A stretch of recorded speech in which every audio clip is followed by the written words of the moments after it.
Beno ba, tutorial honetan inekuazioak grafikoki nola askatzen diren ikusiko dugu. Orduan, emagun ematen digutela hemen daukagun inekuazio hau.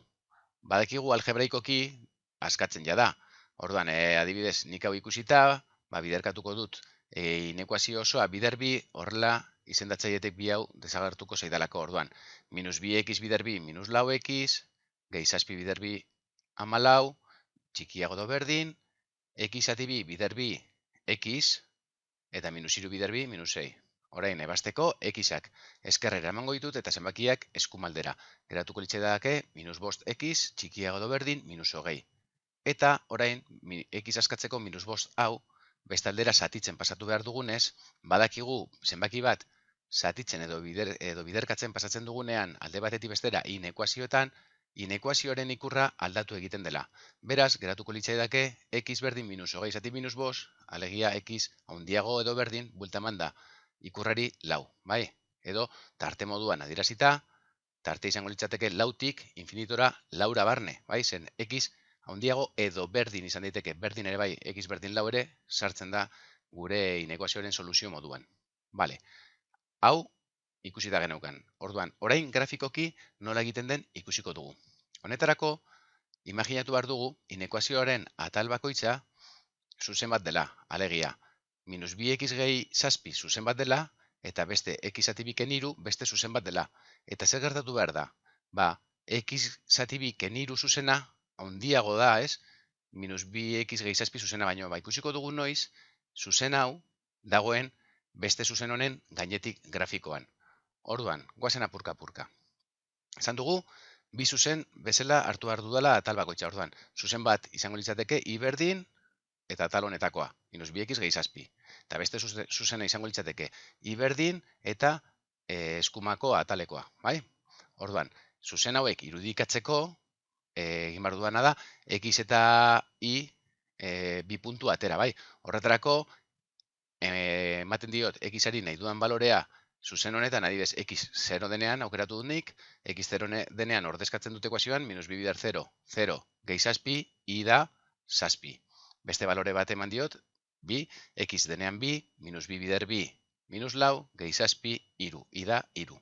Ja, bi punturekin, 0 zazpi puntua eta bi iru puntuarekin, nire zuzena irudikatu nezake, bai? Eta beste zuzenarekin egiten dugu berdina. Balorez berdinak eman eta bi puntu lortu. Behin, bi zuzenak marrazteko bi puntuak edukita, marraztu ditzazkegu zuzenak. Bai? Kasu honetan, ikusten dugun bezala, zuzen hau berdea. Bai?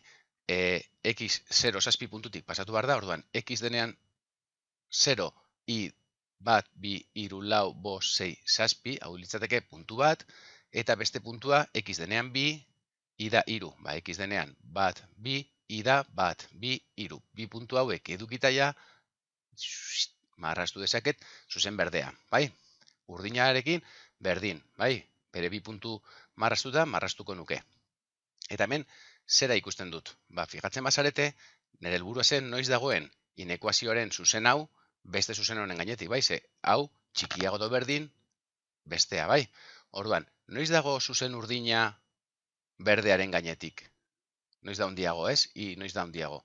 Kasu honetan, fijatzen bazarete, hemen zuzen urdina berdearen azpitik doa, puntu honetara arte. Hemendik aurrera ja, zuzen urdina berdearen gainetik doa. Orduan, puntu honetatik aurrera, betetzen da nire zuzena dala, nire zuzen urdina dala bestea baino handiagoa. Beraz, zein da puntu hau?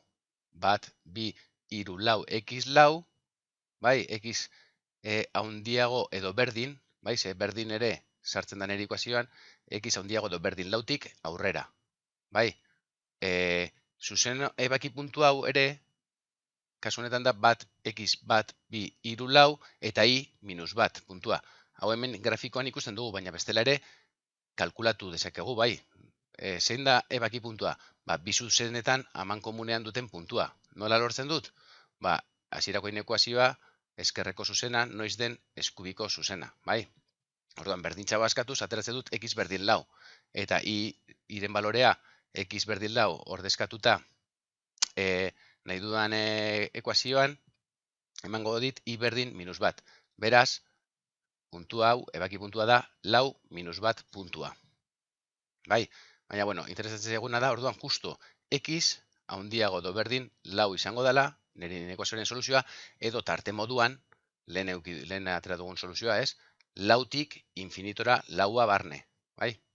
Bueno, hori izango litzateke, grafikoki inekuazioak ebasteko modua. Bai?